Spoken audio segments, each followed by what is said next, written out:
Good morning, welcome back to another video, and today is another day of the 0 to Gold Cap Challenge. Now just stick around and enjoy the video. Okay, so today what we're actually going to be doing is we're going to be farming up another battle pet, and this one is the Lanticore spawnling.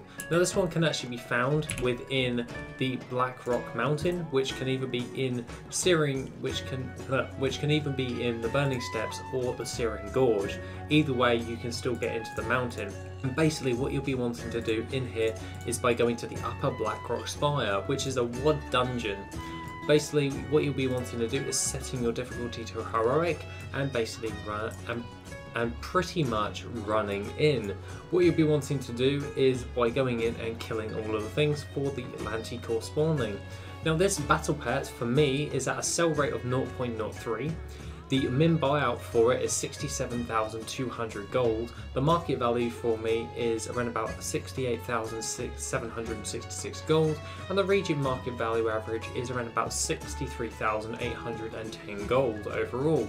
So how many did we get in a week's worth of farming this? We got one. We've got one.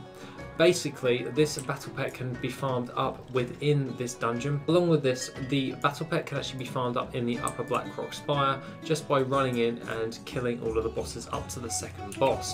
What you'll be wanting to do is running in here in order to actually take these out and then be able to actually get in and out of the area. Pretty much my corruption has just spiked right now, but what you'll be wanting to do is by killing all of the mobs. Simply put, they have little like triggers in here which you will have to actually take out in order to open up all of the doors within the actual dungeon.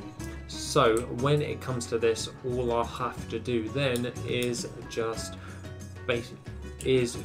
come in here, kill all the mobs, and then open this up. Alongside this, you do get a load of WoD transmog items from actually doing this for a week. I actually got quite a sizable amount of these, and a lot of them are actually quite highly valued. Now, for obvious reasons, I actually do have a dwarven bunker in my garrison, so I actually do get a load of iron horde scraps as well, which I can use for my standard things. Now, we're at the first boss right now, and what you have to do to actually do the first boss is pretty dead simple. And for some reason my corruption has just spiked again. I don't know why, because it never usually spikes. But other than that, that's not a problem to me. What we'll be wanting to do now is just going over to the rune conduits and just deactivating them to get hold of the boss. Now usually I will use my double jump to do all of this stuff, and for this boss you just need to basically deactivate the rune conduits, get up there, kill the boss, and it's pretty much bing bang bosh. And then all you have to do then is just go down over to this area here. This is where the Lanticore will actually be. Now what we'll be doing now is we'll just make sure that we go over here. We'll just kill the boss just to make sure he's dead, because obviously if we'd come in here and we're not actually going to get the battle pet, then I'm not going to worry that much. We actually also got the auction add-ons installer for the trading part post. Okay, I'm quite happy with that. I will keep hold of that.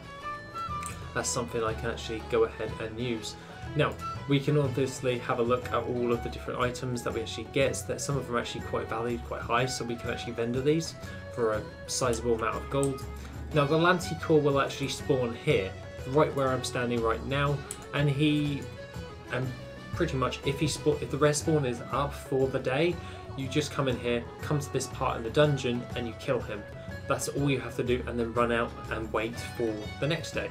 That's pretty much all I've been doing for the last 7 days, is just by running in, killing the Lanticore, and then just hoping that the Lanticore actually spawns, because then otherwise I won't be able to get a hold of the Lanticore spawnling. There's reasons apparently that the Lanticore is 100% drop chance according to some websites that I was looking at, and overall it seems to be that it is 100% drop chance, but it's actually, you have to wait for the actual rare to actually pop up on that day. So it's not unless the actual drop chance, it's how the battle pet is actually up.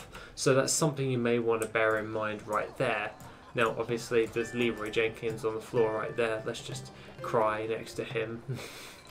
And overall, not that bad. I think that's a pretty decent way of actually doing it. So what we'll be doing now is we'll just go with Dalaran and we'll just vendor all of our stuff, because we've got quite a bit of random jazz that we can actually vendor as well from this. So you're actually going to get some form of raw gold from this. Now for the week, this only takes like about 5 minutes to run in and run back out of the instance and then try each and every day. So like what I chose my Demon Hunter so I could go and do it as fast as I possibly could. You could always opt to using a Druid, but I think a Druid is best served when it comes towards gathering professions. So either a Rogue or a Demon Hunter I would recommend, just to do it a bit faster on a daily basis, because the less time that you're actually doing it, because you're only going in for one rare, so to speak. So the faster I can do it, the faster I can get on doing other things, so to speak. But overall, as a casual farm for each and every day, I found that this one to be a pretty damn good one for the gold. So in 7 days of locking out and all that jazz, we've managed to get 1 Lanticore spawnling. 67,000 gold is pretty high for a battle pet, and I'm pretty damn chuffed with that, to be honest. And that is mainly due to the fact that the gold for it is that high. So definitely well worth farming, and definitely well worth doing for that. Now obviously we're currently at 1,404 gold, so what we'll do now is we'll just sell our trash towards the vendor and just keep vendoring all of this stuff and just keep going forward with that. So we're actually going to get a sizable amount when it comes towards all of our different things that we're actually going to get along with this. So yeah, we're definitely going to get a load of raw gold from this, actually doing this dungeon in particular.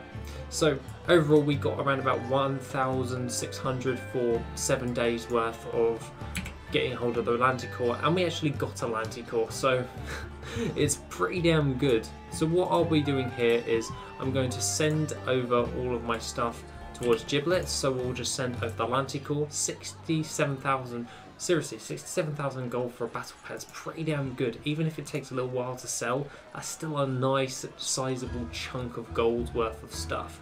And I probably should have sent these 2 little things as well going forward.